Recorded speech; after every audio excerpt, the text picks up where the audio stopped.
ஆரம்பத்துல மாதம்பட்டி இப்படிலாம் பண்றாரா அப்படின்னு நினைச்சிட்டு இருந்தோம். இந்த மாதிரி இஷ்யூக்கு அவர் பதிலே சொல்லலே அப்படிங்கிற மாதிரி ஒரு காண்டு எல்லாருக்குமே இருந்துச்சு. ஜாய் ஒரு பக்கம் ஸ்டோரி போட்டுட்டு இருந்தாங்க, ஒரே போட்டோஸா இறக்கி விட்டுட்டு இருந்தாங்க. இவர் தான் என்னோட கணவர், பாத்துக்கோங்க, எல்லாம் நான் ஏமாத்துறேன்றீங்க, தான் பாருங்க அப்படிங்கிற மாதிரி. இதெல்லாம் ஒரு பக்கம் போயிட்டு இருக்கும்போது குக் வித் கோமாளி எபிசோட்ல நீங்க பாத்திருப்பீங்க, மாதம்பட்டி ரங்கராஜ் உங்களை கேஸ் வரும் பாரு அப்படிங்கிற மாதிரி ஒரு கலாய் போயிட்டு இருந்திருக்கும். அதுக்கப்புறம் நேத்து ஓணம்ல பாத்தீங்கன்னா குரேஷ் வந்து ஒரு வீடியோ போட்டிருப்பாரு, அதை போய் பாத்துருவாங்க. ஓய் എന്താ ചെയ്യുന്ന ഭാര്യ?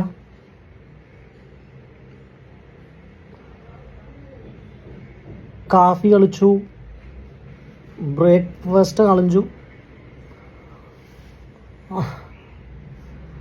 റൂമിലേക്ക് കുളിച്ച് റെഡിയായി. അവിടെ 4 o'clock മീറ്റിംഗ് ഉണ്ട്. ഞാൻ ഒരു 3:30 ഇവിടെ ഇരുന്ന് ചെല്ലാം. എന്നാ കാര്യം? Miss you, love you, happy Onam wishes என்ற பாரியா.